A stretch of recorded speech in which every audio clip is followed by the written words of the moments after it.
Hello friends, how are you all? And I welcome you all on the educational platform of Jobs Adda.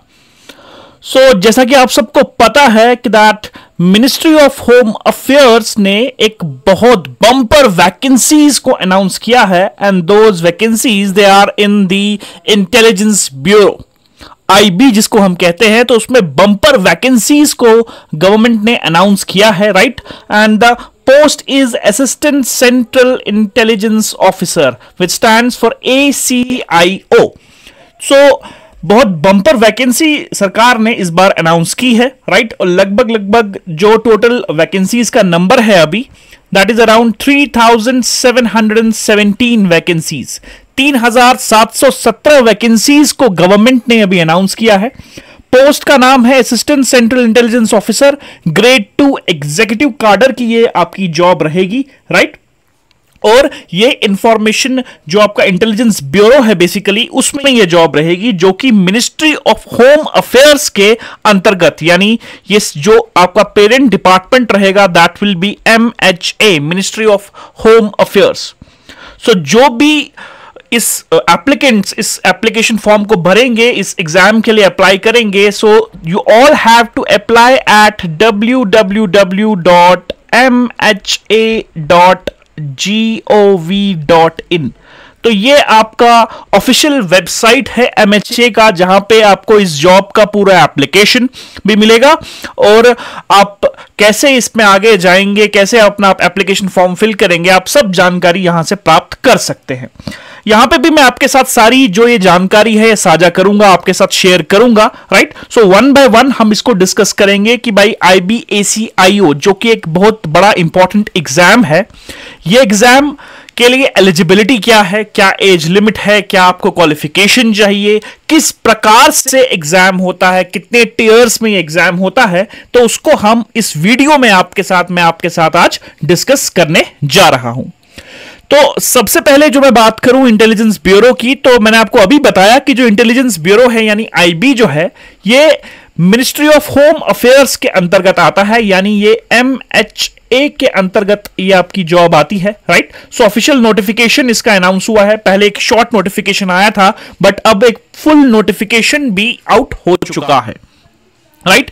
So total vacancies they are around 3717 vacancies है, जिसमें जो unreserved के लिए जो vacancies है they are around 1537। So UR के लिए 1537 vacancies है इसमें, और बाकी जो है vacancies AWS, OBC, SC, ST उन सब के लिए इसमें वैकेंसीज रहेंगी। SC के लिए अराउंड 566 वैकेंसीज है, ST में 266 वैकेंसीज है, OBC में 946 वैकेंसीज है, EWS में 442 वैकेंसीज है, राइट। सो ज्यादा वैकेंसीज UR में है, that is around 1500 plus vacancies है।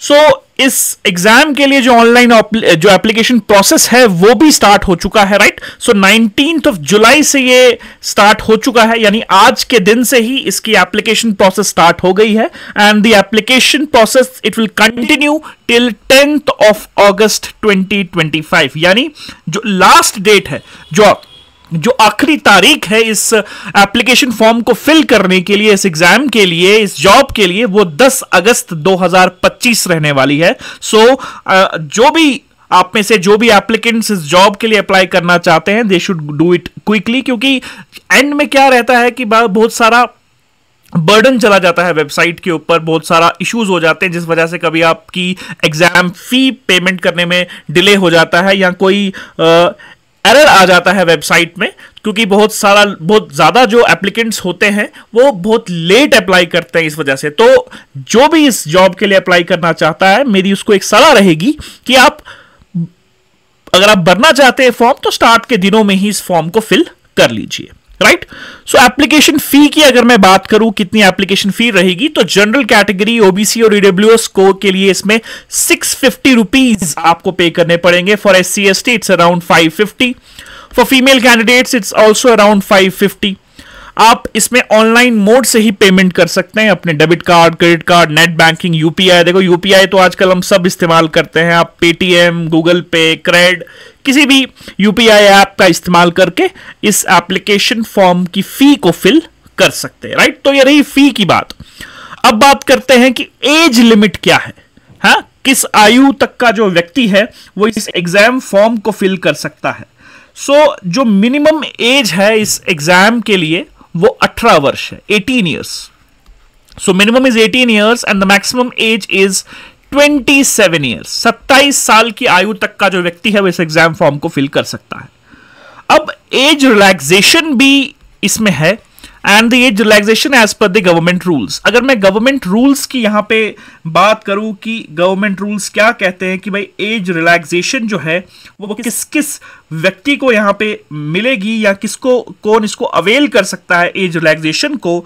सो अपर एज लिमिट, जो ये अपर एज लिमिट 27 की है, it is basically relaxable for around 5 years.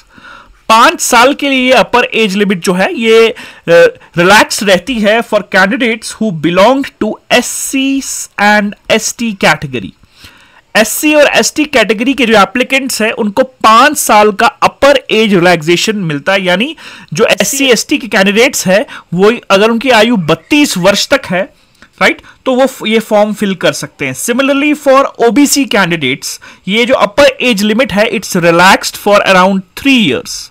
It's around 3 years for OBC candidates. SC ST के लिए ये 5 साल है और ओबीसी के लिए ये जो अपर एज लिमिट है it's relaxed up to 3 years. इसमें एक और रिलैक्सेशन है which is basically for the departmental candidates. वो एप्लीकेंट्स जो किसी सेंट्रल गवर्नमेंट में जो सिविलियन एम्प्लॉयज हैं, जो सिविल पोस्ट को होल्ड करते हैं, तो वो लोग भी इसके लिए अप्लाई कर सकते हैं। बट उसके लिए एक कंडीशन है कि दैट उनकी जो रेगुलर सर्विस है उस डिपार्टमेंट में वो कम से कम 3 साल की होनी चाहिए, और जो रिलैक्सेशन उनको मिलती है so that they can fill their forms up to the age of 40 years, यानी 40 वर्ष की आयु तक एक डिपार्टमेंटल कैंडिडेट इस फॉर्म को फिल कर सकता है। बट शर्त उसके लिए यह है कि उसकी कम से कम मिनिमम 3 इयर्स की उसने सर्विस को रेंडर किया होना चाहिए। That person should have rendered minimum of 3 years of regular and continuous service in that department, right. So 18 is the minimum age, maximum age is 27 years, right. 5 साल age relaxation मिलता है SC और ST के candidates को, OBC के लिए 3 साल है, और डिपार्टमेंटल कैंडिडेट्स के लिए it's relaxed up to 40 years subject to the condition of 3 years of regular and continuous service in that particular civilian central government civilian department, right. Ex serviceman के लिए भी कुछ इसमें एज रिलैक्सेशंस है, right. और जो sports person है, meritorious sports person जो हैं, उनके लिए भी अराउंड 5 इयर्स का एज रिलैक्सेशन इस जॉब के लिए उनको मिल जाता है, राइट। सो ये रही बात एज लिमिट की कि किस आयु तक आप इस एग्जाम फॉर्म को फिल कर सकते हैं। अगर मैं एज लिमिट की बात इसमें और करूं तो जो आपका कट ऑफ डेट रहेगा एज लिमिट का, that will B 10th of August 2025, 10 अगस्त 2025। पे स्केल की बात करें, क्योंकि देखो सब जो भी आप फॉर्म भरते हैं तो आप सबको बड़ी इच्छा रहती है, यू आर वेरी, मतलब काफी लोग उत्सुक रहते हैं कि भाई जब मैं नौकरी ज्वाइन करूंगा तो मेरी जो वेतन होगा, जो मेरी सैलरी होगी, how much wages I will get for this particular job. So ACIO grade 2 executive level का जो ये जॉब है ये लेवल 7 पे मैट्रिक्स में आता है as per 7th CPC, right. तो इसमें जो आपका बेसिक सैलरी रहेगा that will be around 44,900। So 44,900 rupees की आपकी बेसिक सैलरी इसमें होने वाली है, राइट। और बेसिक सैलरी के ऊपर आपको काफी सारे अलाउंसेस भी मिलते हैं, like you get dearness allowance, you get travel allowance, you get house rental allowance, you get medical allowance. तो इसके अलावा भी there is also city compensatory allowance, ये काफी सारे अलाउंस मिलते हैं। अब इंटेलिजेंस ब्यूरो की इस जॉब में एक और आपको जो आपकी जो सैलरी है उसमें एक और चीज ऐड हो जाती है कि आपको एक स्पेशल सिक्योरिटी अलाउंस भी मिलता है, राइट। इस जॉब में आपको एक स्पेशल सिक्योरिटी अलाउंस मिलता है which is 20% of your basic पे, राइट। जो कितना है, जो 20% है आपके बेसिक पे का, which will be in addition to the other government allowances, जैसा मैंने आपको बताया, like there is dearness allowance, travel allowance, house rental allowance, medical allowance and city compensatory allowance. ये सब अलाउंसेस आपको मिलती है। और जो ये सब जॉब्स है, they all are governed by the new pension scheme. तो आपका एनपीएस का भी कंट्रीब्यूशन होता है, आपकी सैलरी में से वो डिडक्ट होता है, और जो आपका एम्प्लॉयर है वो भी उसमें कंट्रीब्यूट करती है। गवर्नमेंट इसमें अराउंड 14% कंट्रीब्यूट करती है, और आपकी सैलरी में से आपके बेसिक प्लस डियरनेस अलाउंस का 10% जो है वो डिडक्ट हो जाता है, right. So this is the amount which you would get. अगर मैं एक लेमैन या लमसम अमाउंट की बात करूं कि जो आपकी स्टार्टिंग सैलरी होगी, राइट, जो आपकी स्टार्टिंग सैलरी होगी that will be around 70,000 plus, right. अब डिपेंड करता है कि आपकी पोस्टिंग जो है वो कौन से शहर में आती है, क्योंकि जो आपका एचआरए होता है वो आपकी सिटी के ऊपर डिपेंड करता है कि आपकी क्लास एक्स सिटी में है, वाई सिटी में है या जेड सिटी में है, जिसमें कि आपका एचआरए जो है वो आपका एचआरए अराउंड 10% है या 20% है या फिर 30% है। अगर आपकी पोस्टिंग मेट्रोपॉलिटन एरियाज में आती है तो उस समय आपको जो एचआरए है वो आपको 30% ऑफ योर बेसिक सैलरी के हिसाब से मिलता है। अगर आपकी बाकी कैपिटल सिटीज में जॉब लगती है, like you gate posted in the cities like Jammu, Srinagar, right, Lucknow, तो उस समय आपका जो अलाउंस होगा वो 20% होगा। और अगर आपका थोड़ा गांव वाले एरिया में होता है, जो कि टाउन वाले एरिया में होगा, तो उस समय आपका एचआरए 10% ऑफ द बेसिक पे होता है। कितना होता है? 10। सो इसमें इसी वजह से आपकी जो सैलरी है वो डिफाइन होगी। सो मिनिमम सैलरी, कम से कम सैलरी जो एक ACIO ग्रेड 2 जो होता है, जो वो लेगा पर मंथ बेसिस पे starting salary, it will be around something around ₹70,000।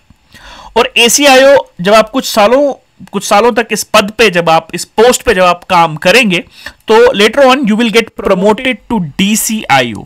DCIO stands for deputy central intelligence officer. ये आपकी नेक्स्ट पोस्ट रहती है इन ACIO, राइट। सो बहुत इंपॉर्टेंट और एक बहुत बम्पर वैकेंसी आई है, जिसके लिए आपको बहुत मेहनत करनी चाहिए, राइट। और एक बड़ी प्रेस्टिजियस जॉब है, बड़ी अच्छी जॉब है, जिसमें आप देश के लिए काम करेंगे।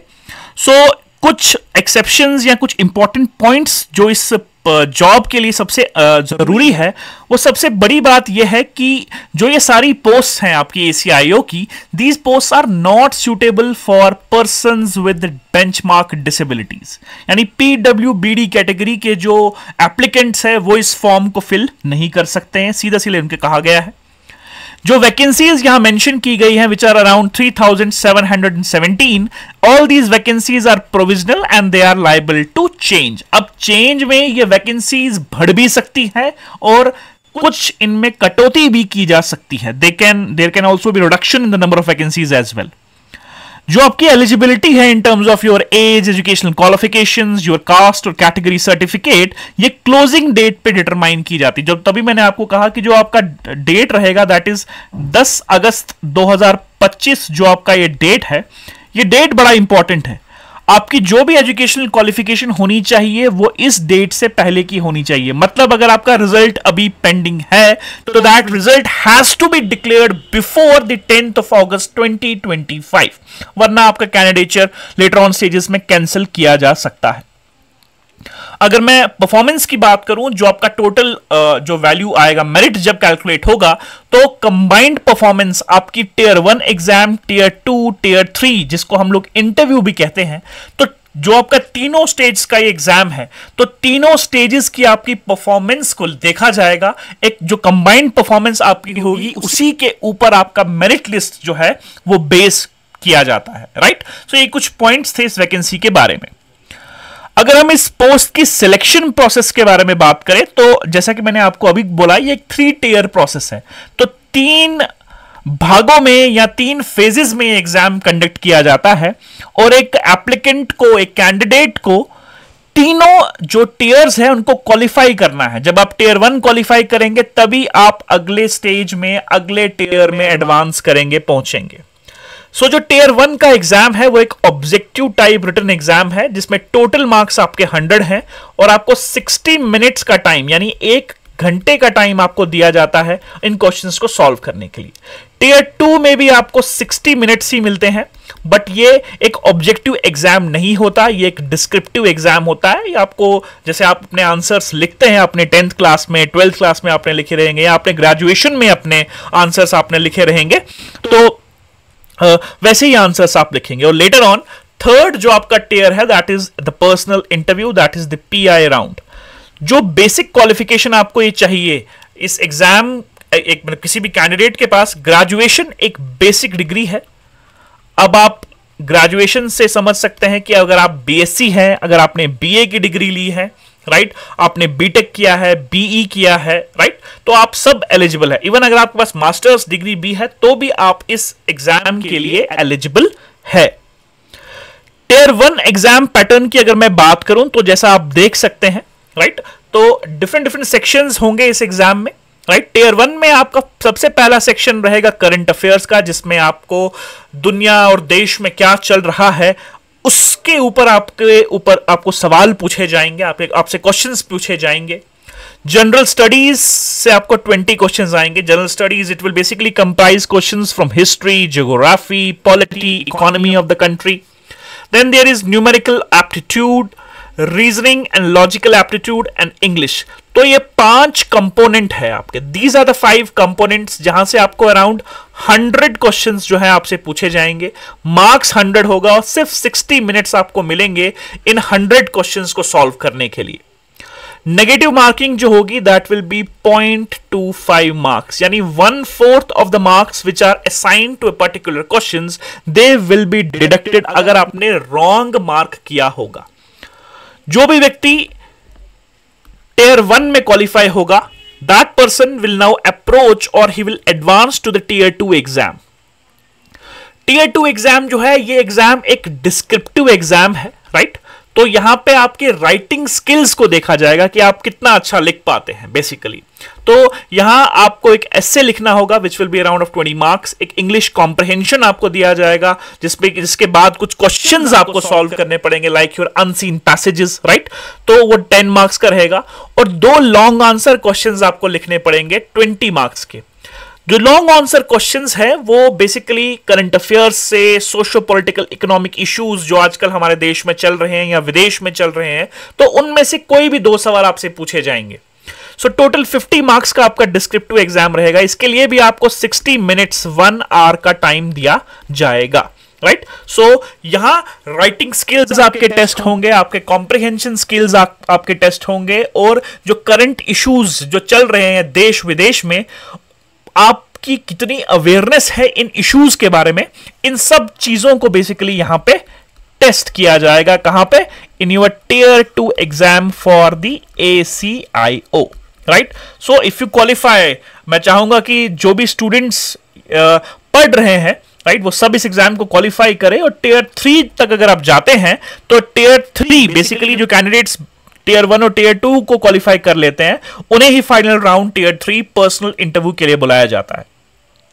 सो पर्सनल इंटरव्यू बेसिकली आपका एक इंटरव्यू नहीं होता, it is basically a personality test. आपकी बेसिकली एक पर्सनालिटी को यहां पे जज किया जाता है कि आपकी, ये देखा जाएगा कि आप कितने सूटेबल है इंटेलिजेंस ब्यूरो की जॉब के लिए। आपकी सूटेबिलिटी को चेक किया जाएगा, आपके कम्युनिकेशन स्किल्स को चेक किया जाएगा, आपकी सब्जेक्ट नॉलेज को चेक किया जाएगा इस face to face personal interaction round में, इस पर्सनल टेस्ट में, राइट। सो अगर आप इस स्टेज को भी क्वालिफाई कर लेते हैं तो जो आपका कंबाइंड स्कोर आएगा ऑफ योर टीयर 1, टीयर 2 और टीयर 3, अगर आप उसमें कट ऑफ के बाद क्वालिफाई कर लेते हैं तो आपका AB जो आपका IB ACIO का एग्जाम है ये आपका क्लियर हो जाएगा, and you will be selected और you will become a part of the intelligence bureau under the ministry of home affairs, right. So एक बहुत प्रेस्टिजियस एग्जाम है। एग्जाम सेंटर्स की अगर मैं बात करूं तो हर एक कैंडिडेट को अराउंड 5 एग्जाम सेंटर्स जो है वो चूज करने हैं, right. So a candidate has to indicative और इंडिकेटिव उसको basically 5 exam centres basically choose करने हैं, राइट, टीयर 1 एग्जाम के लिए। क्योंकि कभी कभी क्या हो जाता है कि जब आप एप्लीकेशन फॉर्म करते हैं तो उस समय ही जब आप एक सिटी को डिसाइड कर लेंगे, आपको साथ में कुछ और चॉइसेस भी देनी है, क्योंकि काफ़ी मतलब बहुत टाइम ऐसा हो जाता है कि एक सिटी में सेंटर्स नहीं बन सकते सब बच्चों के, या बहुत ज़्यादा एप्लीकेंट्स ने एक सिटी से अप्लाई कर लिया है, तो जो उनके नियर बाई सिटीज़ होती हैं वहाँ पे उनका एग्ज़ाम कंडक्ट कराया जाता है, राइट। सो बहुत अच्छा एग्ज़ाम है, राइट। और एक इंपॉर्टेंट बात मैं आपको इसमें बताना भूल गया, अगर आप टियर 1, टियर 2, टियर 3 भी क्वालिफाई कर लेते हैं, लेकिन इसके बाद इसमें एक आपका मेडिकल चेकअप जरूरी रहता है, राइट। एक मेडिकल एग्जामिनेशन कंडक्ट करती है इंटेलिजेंस ब्यूरो हर एक कैंडिडेट का, हर एक जो बेसिकली रिकमेंडेड कैंडिडेट्स होते हैं, हर एक रिकमेंडेड कैंडिडेट का मेडिकल एग्जाम होता है, उसका मेडिकल टेस्ट किया जाता है कि इज दैट पर्सन, ही और शी फिजिकली फिट और नॉट, है ना। क्योंकि आप समझ सकते हैं कि डिमांड क्या है इस नौकरी की, इस जॉब की डिमांड क्या है, तो उस डिमांड के हिसाब से एक व्यक्ति का मेडिकली फिट होना बहुत ज्यादा जरूरी है, राइट। सो सक्सेसफुल कंप्लीशन आपका करेक्टर और एक एंटीसीडेंट वेरिफिकेशन भी होती है, जिसको हम सीआईडी वेरिफिकेशन कहते हैं, जो लोकल लैंग्वेजेस में हम बात करते हैं। तो आपकी सीआईडी वेरिफिकेशन होगी, आपका मेडिकल एग्जामिनेशन होगा, तो उसके बाद आपकी बेसिकली पोस्टिंग, आपकी ज्वाइनिंग और आपकी पोस्टिंग कराई जाएगी in the intelligence bureau, right? So this is all about your IB/ACIO exam. I hope कि आपकी कोई भी क्वेश्चन अगर आपका रहेगा, राइट, सो वो आप हमसे इस वीडियो के कमेंट सेक्शन में आप उससे उन क्वेश्चंस को शेयर कर सकते हो, राइट, ताकि मैं उनके आंसर्स आपको कर सकूं, right. So bye bye and have a nice day.